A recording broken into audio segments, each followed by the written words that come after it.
Bonjour, petit tuto aujourd'hui pour montrer les effets des ondes électromagnétiques de votre téléphone sur vous en direct et vous donner quelques astuces pour les limiter. Alors, je vais allumer mon téléphone. Alors là, il est en mode avion, donc en fait, vous pouvez voir qu'il ne capte pas grand chose. Alors ça devient embêtant quand c'est rouge. Voilà. Donc là, j'habite pas trop loin d'une antenne 5G et je reçois quand même de temps en temps ça balance de temps en temps quoi. Mais là, je suis assez loin, donc ça va. Sinon, j'ai déjà circulé. Dès que je me rapproche, ça devient absolument tout rouge, ce qui est très très mauvais. Donc, si vous habitez à côté d'une antenne 5G, protégez-vous si vous le pouvez. Sinon barrez-vous parce que vous prenez cher. Donc dans cette rangée vous voyez le champ électrique, le champ Wi-Fi haute fréquence et le champ magnétique, d'accord. Et quand je vais appuyer sur ce bouton, vous allez voir le champ magnétique, la puissance du champ magnétique, enfin du champ électromagnétique avec tous les boutons. Donc là, on voit que le champ électromagnétique, ça va à peu près. Ok, donc je vais le mettre. Voilà. Donc là, c'est tranquille. C'est pas méchant. Ok. Je suis à mode. Ok, j'enlève le mode avion. Ok. Et là, ça s'allume costaud. Là, je prends cher. Là, je prends très cher. Je vous dirai après à quoi ça correspond. Mais il n'est pas content du tout. Mon appareil n'est pas content du tout. Je remets le mode avion. Et il se calme. Voilà, ça va mieux. Il sourit davantage. Je prends un petit peu, mais ça va. Ok, j'enlève le mode avion. Hop, il n'est pas content du tout. Ok, donc important, le plus possible d'être en mode avion avec votre téléphone. Le plus possible.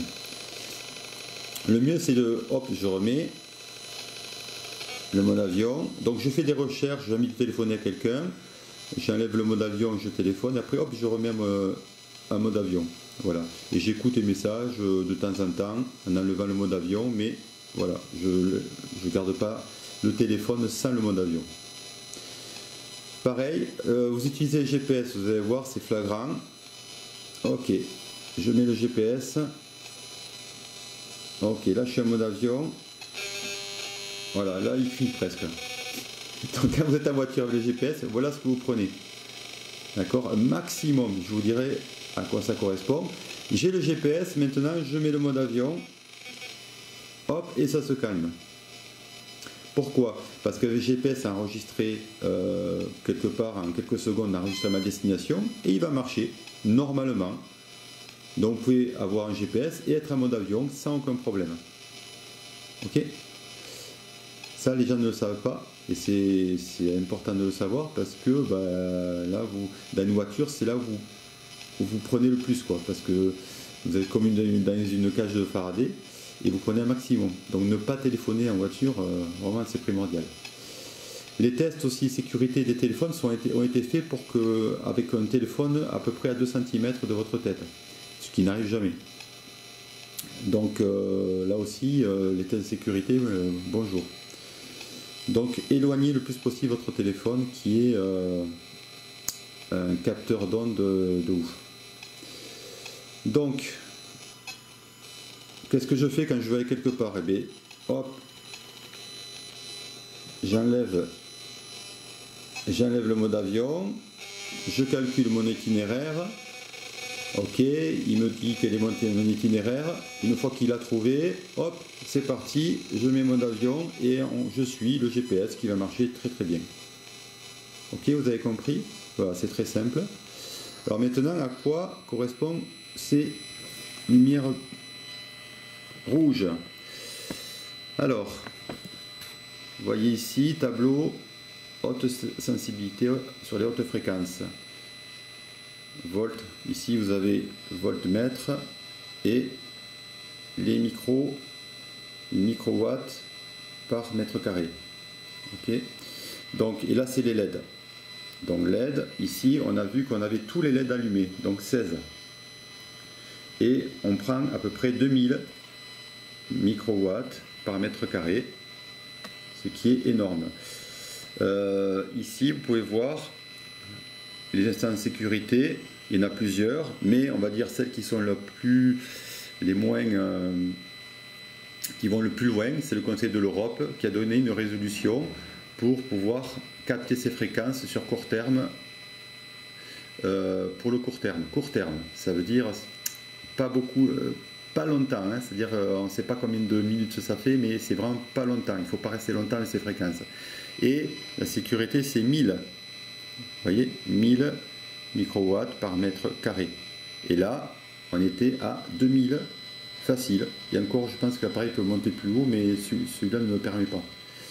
Donc peut-être que c'est beaucoup plus haut. En tout cas, il n'est pas content, vous pouvez le voir.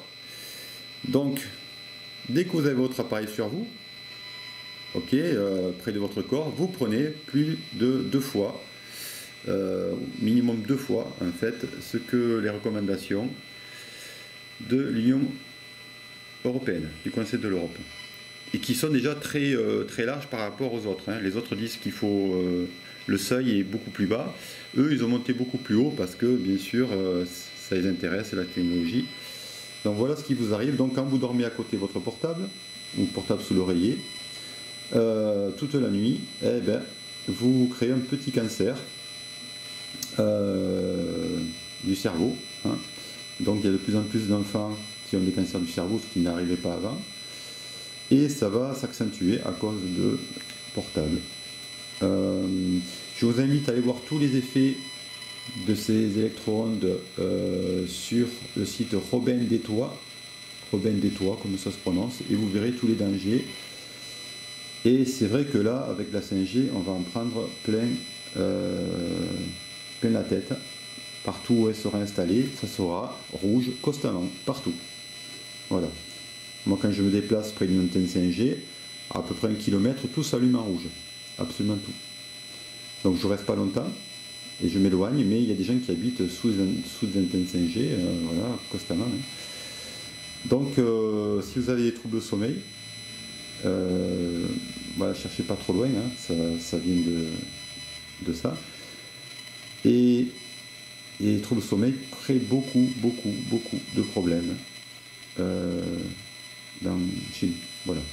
Donc allez voir le site Robin des Toits et voilà, essayez d'avoir votre téléphone, en tout cas le plus possible, en mode avion pour vous protéger.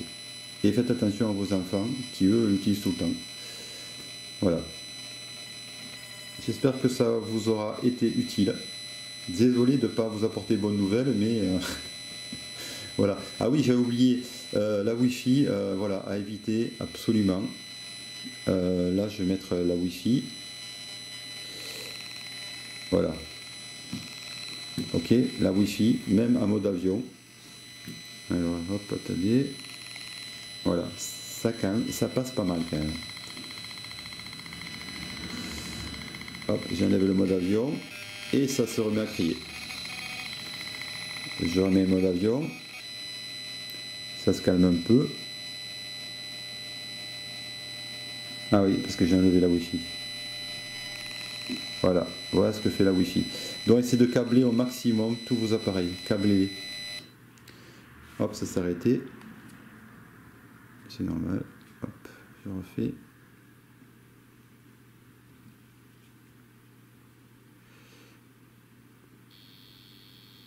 Hop. Alors, voilà. La Wi-Fi, ça va et ça vient en fait. Hein. J'enlève le mode avion. Voilà. Je rajoute la Bluetooth. Là, il me dit alerte, alerte, alerte. Ah, la Bluetooth, il n'aime pas du tout. Hein. Mais alors, pas du tout, du tout. Hop, je mets mode avion. C'est un petit peu, ça redescend. Dans tout ce qui est Bluetooth, vous prenez un maximum quand vous êtes avec vos écouteurs. Quand vous avez des écouteurs qui ne sont pas protégés, des écouteurs qui sont protégés, d'autres qui ne sont pas. Ceux qui ne sont pas protégés, vous envoyez directement les ondes dans vos oreilles, dans votre cerveau. Voilà. Et le Bluetooth c'est pareil. Donc voilà, c'est très pratique, c'est très sympa, mais vous prenez cher. Donc je remets le Bluetooth. Voilà. Hein, c'est l'appareil qui le dit, c'est pas moi. Hein. Ok. Il n'est pas content. Voilà. Allez. Eh bien, écoutez, faites de votre mieux. Hein.